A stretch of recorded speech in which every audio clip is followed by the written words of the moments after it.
Pada akhirnya aku menyerah. Cerpen karya Muhammad Yafi dibacakan oleh penulisnya sendiri. Suara tutup kotak dalam lemari terjatuh karena tersenggol bahuku. Kebetulan, aku sedang bersih-bersih kamar yang sekian lama tidak aku tempati karena aku merantau ke sebuah kota untuk berkuliah. Rasanya sudah sangat lama semenjak lulus SMA, aku tidak lagi membereskan kamar tidurku di rumah. Aku kebetulan sedang libur semester, lumayan panjang. Ada sekitar 2 bulan aku libur. Ya, lumayan lah untuk mengobati sedikit penat di kepala yang rasanya mau meledak semester kemarin. Kalau kata anak-anak milenial zaman sekarang, liburan ini bisa jadi waktu buat healing.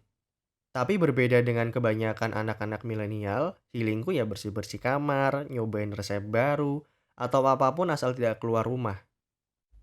Aku lumayan mager orangnya. Lebih senang baca buku sambil rebahan atau nyanyi sambil main gitar daripada harus keluar rumah pergi jauh ke suatu tempat.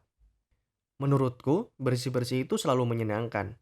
Karena setiap kali aku menemukan sebuah barang dari masa lalu, ceritanya selalu datang mengikuti barang itu. Seperti hari ini, sebuah tutup kotak terjatuh karena tersenggol bahuku dan di dalamnya terdapat barang-barang yang membawa cerita dan kenangan. Kenangan masa-masa SMA. Masa paling indah katanya. Mungkin bagi sebagian orang iya, tapi bagiku biasa saja.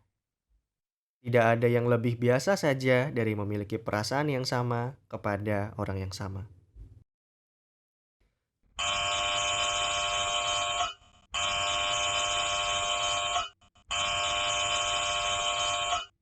Bunyi bel sekolah terdengar amat keras. Ini adalah hari pertamaku masuk ke SMA. Pagi itu, aku mengikuti MPLS, masa pengenalan lingkungan sekolah. Kami sebagai siswa baru berbaris di lapangan dan mendengarkan sambutan dari ketua OSIS dan juga Bapak Kepala Sekolah. Setelah sesi pembukaan selesai, kami diberi pengarahan dan pemberitahuan tugas-tugas seperti halnya tugas untuk siswa baru. Sejujurnya, pada saat upacara pembukaan tadi, aku sempat mengamati seseorang yang sepertinya tidak asing. Seorang perempuan yang sedikit lebih tinggi dari perempuan di sebelahnya. Tapi karena sedang upacara dan sepertinya dia sedang hikmat mendengarkan sambutan, jadi apa boleh buat, aku hanya bisa melewatkannya. Keesokan harinya, beberapa siswa baru yang tingginya di atas rata-rata dikumpulkan oleh kakak-kakak paskibra di lapangan basket depan aula. Kami berbaris rapi dan mendengarkan pengumuman rencana pelatihan paskibra untuk pengibaran bendera merah putih di tanggal 17 Agustus besok. Setelah selesai pengumuman, kami dibubarkan dan tepat seperti dugaanku, perempuan itu juga ikut berkumpul di lapangan basket. Setelah berulang kali memastikan tapi tidak pernah terlihat karena posisi tubuhnya selalu membelakangiku, aku mencoba mendekati dan memberanikan diri untuk memastikannya.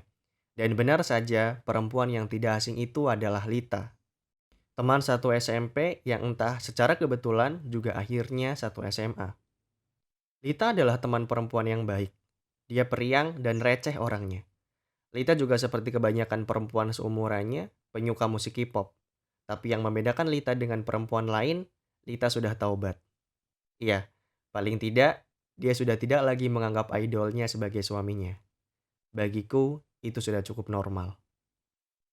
Kebetulan, aku dan Lita agak akrab, karena kami pernah satu kelas waktu kelas 8. Tapi sebetulnya, aku sudah mengenal Lita dari sejak kelas 7. Kelas kita hanya berselisih satu kelas. Aku kelas 7D, sedang Lita kelas 7F. Aku mengenalnya karena waktu itu salah satu teman kelasku bilang dia naksir cewek kelas 7F. Cewek tinggi, agak sedikit berisi dan berkacamata. Sejak saat itu, aku jadi ikutan penasaran. Memangnya cewek itu secantik apa? Kok bisa dia dibicarakan di mana-mana? Dan sejak saat itu pula, aku jadi mengenal Lita. Tapi mungkin Lita belum mengenalku. Seperti yang sudah aku bilang, kami agak akrab karena kami satu kelas di kelas 8. Lebih tepatnya, kelas 8A. 1 tahun sekelas dengan Lita membuat aku lumayan sering berinteraksi dengannya. Mulai dari kerja kelompok, ngobrol ngalor ngidul, dan tidak jarang aku juga membuatnya tertawa dengan jokes-jokes recehku. Lita adalah sosok perempuan yang frekuensi bercandanya nyambung denganku. Soalnya, kebanyakan teman-teman bilang kalau jokesku garing, gak lucu, sampah. Tapi Lita selalu bisa tertawa dengan hal itu. Perasaan nyaman dan nyambung karena lumayan sering berinteraksi perlahan berubah menjadi perasaan lain. Entah kapan tepatnya, aku yakin kalau aku jatuh hati dengan Lita. Tapi seperti kebanyakan cowok-cowok tidak populer di sekolah, jangankan bilang suka sama Lita. Kadang kalau ngobrol dengan Lita berduaan aja, rasanya kayak mau meninggal. Deg-degan minta ampun. Jadi paling aman ya memendam perasaan ini dan terus mencoba biasa saja di depan Lita. Sampai akhirnya, aku yang selalu terlihat biasa di depan Lita, perlahan justru merasa semakin sulit menggapainya. Apalagi saat aku tahu kalau Lita sudah jadi milik seseorang. Doni namanya. Cowok paling keren satu SMP. Kapten tim basket sekolah, wakil ketua OSIS, dan sialnya dia juga sekelas denganku. Jadi bisa dibayangkan betapa aku harus berusaha terlihat biasa saja seolah-olah tidak pernah terjadi apapun. Dan melihat Lita dengan Doni setiap hari. Oh iya, gak nyangka ya kita bakalan satu SMA tah. Kalimat pertamaku yang keluar setelah hampir 2 tahun tidak lagi berkontak dengan Lita. Iya, gue pikir lo gak bakal sekolah di sini, Bim. Jawab Lita sedikit meledek. Iya, namaku Bima. Nama pemberian bapak yang persis sama seperti tokoh wayang. Kadang, dulu kalau Lita lagi bercanda, dia memanggilku dengan panggilan Bim Salabim. Yeay, belagu lo. Gue gak bego-bego amat kali. Sahutku menanggapi Lita. Lita tertawa dan melanjutkan obrolannya. BTW, lo ikutan ekskul apa, Bim? Lagian ya, di sini tuh banyak banget ekskulnya. Gak kayak dulu waktu di SMP. Sampai bingung gue. Akhirnya daripada gak ikut ekskul apa-apa, gue ikut pramuka deh. Aku terdiam. Setelah sekian kebetulan, lagi-lagi Lita kebetulan memilih ekskul yang sama denganku. Pramuka. Kok lo malah diem sih? Lo gak dengerin gue ya, Bim? Jawab Lita agak sedikit kesal. Iya, sorry. Nggak fokus nih, lapar gue. Iya, kebetulan gue juga ikut pramuka. Aku berusaha sok cool dan lagi-lagi berusaha menyembunyikan perasaan senang di depan Lita karena kami akan satu ekskul di pramuka. Wah, seriusan? Sip deh, Bim. Jadi ada yang nyambung sama gue kalau diajak ngobrol. Percakapan hari itu berakhir, dan kami kembali ke kelas masing-masing. Kelas kami di SMA depan belakangan. Lita 10 IPS 1 dan aku 10 IPS 3. Aku memilih IPS karena hobiku adalah menulis dan bercerita. Inginnya nanti setelah lulus SMA bisa ambil jurusan sastra Indonesia dan jadi penulis buku yang bestseller. Kalau Lita ambil IPS karena setauku dia ingin ambil jurusan hubungan internasional di UI. Spesifik harus UI. Sedangkan aku ya kampus mana saja lah yang penting bisa untuk berkuliah. Sejak SMP, meskipun kami lumayan nyambung ngobrolnya, tapi secara pribadi aku dan Lita itu berbeda 180 derajat. Lita itu orangnya tertata, planner, detail jadwal setiap hari, minggu, bulan, rencana jangka pendek, rencana jangka panjang, semuanya dia tulis rapi di notebooknya. Sedangkan aku orangnya let it flow, apa yang ada ya dijalani, dan memang hanya fokus dengan apa yang aku lakukan sekarang, saat ini. Oleh karena itu, aku tidak pernah punya rencana jangka panjang seperti Lita. Selama kelas 10, kami berdua jarang berinteraksi kecuali hanya pada saat di latihan rutin ekskul pramuka. Singkat cerita, setelah UAS dan terima rapot, ada informasi dari guru BK kalau pembagian kelas 11 akan diacak ulang menyesuaikan dengan nilai di semester 1 dan 2. Dan seperti sebelumnya, secara kebetulan, beberapa nama di bawah nama Bima Arya Sena tertulis nama Pelita Nurmala Andini. Iya, aku dan Lita akhirnya sekelas lagi di 11 IPS 4. Awalnya ada sedikit rasa takut kejadian sewaktu SMP terulang kembali. Lita jadian dengan orang lain dan aku harus melihatnya bersama orang itu setiap hari. Tapi untungnya, Lita dengan Doni sudah putus beberapa bulan sebelum kenaikan kelas. Doni memang sudah tidak satu sekolah dengan kami. Dia sekolah di SMA internasional yang uang SPP-nya bisa berkali-kali lipat dari uang SPP di SMA kami. Doni sibuk, Lita juga sibuk. Akhirnya mereka putus. Begitulah kabar yang beredar. Lita memang masih populer seperti saat SMP dulu. Dia masih sering jadi perbincangan para cowok-cowok. Kabar apapun soal dirinya sering sekali beredar, termasuk kabar putusnya ini. Mulai dari mulut ke mulut hingga akhirnya satu sekolah tahu kalau Lita sedang jomblo. Mengetahui kabar ini, Nando, ketua MPK SMA-ku, langsung mencoba mendekati Lita. Dan aku, sebagai siswa yang masih tidak populer, yang hanya ikut eskul pramuka, hanya bisa berdoa, semoga Nando ditolak. Aku menyadari, semua ini terus-terusan terjadi karena ketidakberanianku untuk bilang sejujurnya kepada Lita soal perasaanku. Tapi setiap kali aku ingin menyampaikannya, rasanya ada hal yang jauh lebih penting dari sekadar memiliki hatinya, yaitu membuat Lita bahagia setiap harinya.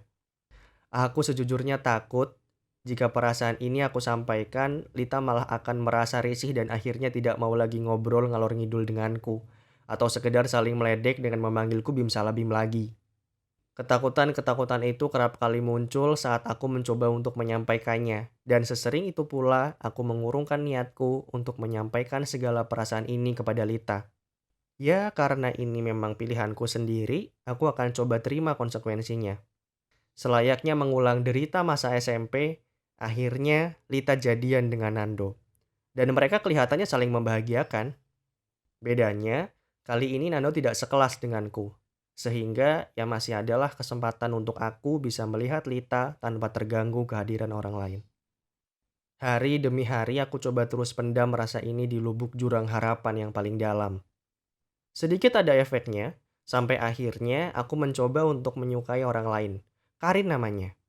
Aku biasa memanggilnya Rin, anak kelas 11 IPA 2. Kami bertemu di perpustakaan waktu itu, aku yang sedang mencari novel Kau, Aku, dan Sepucuk Angpau Merah karya Terelie dan Rin yang kebetulan sedang membacanya di sudut meja perpustakaan.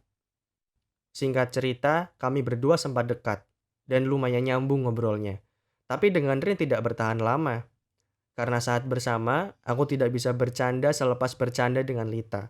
Rin tidak suka jokes-jokesku, katanya garing, gak lucu, sampah.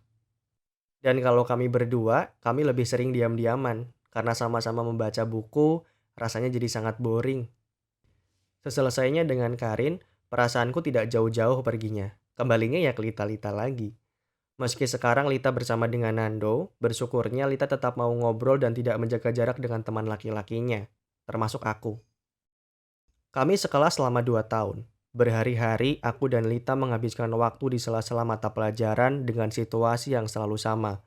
Aku tetap saja tidak bisa jujur padanya atas perasaan yang aku rasakan. Kami selalu duduk depan belakang. Kadang aku duduk di depan Lita, biasanya kalau aku datang terlambat, atau kadang juga Lita duduk di depanku. Ini biasanya kalau mata pelajaran bahasa Inggris. Karena Lita ingin sekali mengambil jurusan hubungan internasional, maka pelajaran bahasa Inggris menjadi pelajaran favoritnya. Selama berinteraksi di kelas, aku selalu bahagia bisa membuatnya tertawa sampai sebegitunya. Aku selalu yakin bahwa mungkin ini adalah peristiwa paling membahagiakan dalam hidupku. Lita, orang yang padanya aku jatuh hati, tertawa lepas dan membuatku ingin terus berada di sampingnya. Ya, meskipun bukan sebagai pasangannya. Lita memang selalu punya cara membuat orang sepertiku merasa jatuh dan terus jatuh. Lebih dan lebih dalam setiap harinya. Hari perpisahan tiba. Semua anak kelas 12 memakai baju terbaiknya, termasuk aku. Aku mengenakan setelan jas hitam dengan kemeja hitam. Aku memang tidak menyukai warna mencolok. Yang ngejreng-ngejreng itu sama sekali bukan seleraku. Dari kejauhan, terlihat ada Lita memakai dress berwarna merah muda dengan aksen bunga-bunga, serta mahkota kecil di kepalanya. Lita cantik luar biasa. Baru pertama kali aku melihatnya bersolek seperti ini. Setauku, Lita itu tidak begitu suka memakai make up, apalagi harus menggunakan ini, itu segala macam. Dia pasti akan bilang, "Ah, ribet. Aku lebih suka seperti ini. Cantiknya natural." Aku berusaha menirukan Lita walaupun sepertinya tidak mirip. Tiba-tiba Lita melihatku dan memanggilku dengan lumayan keras. "Bim, sini. Gue mau minta tolong." "Apaan dah?" teriak-teriak. "Gak bisa lebih pelan dikit apa?" Jawabku menimpali panggilan Lita dan sambil berjalan mendekatinya. "Iya, sorry. Gue lagi semangat banget soalnya, Bim." Nando ngajak gue foto berdua di depan banner happy graduation. Gue seneng banget, Bim. Iya, terus gue harus ngapain? Perasaanku mulai tidak karuan. Ya motoin lah, masa suruh kayang? Aneh deh lo. Jawab Lita sambil menarik tanganku untuk segera berjalan menuju depan banner. Hari itu, meski agak sedikit kecewa, tapi rasanya ada sedikit rasa bangga karena untuk kesekian kalinya aku berhasil menyembunyikan perasaan apapun kepada Lita, termasuk perasaan yang tercabik-cabik dengan sempurna. Dan sekali lagi, aku harus melihat orang yang aku cintai bahagia dengan orang yang dicintainya.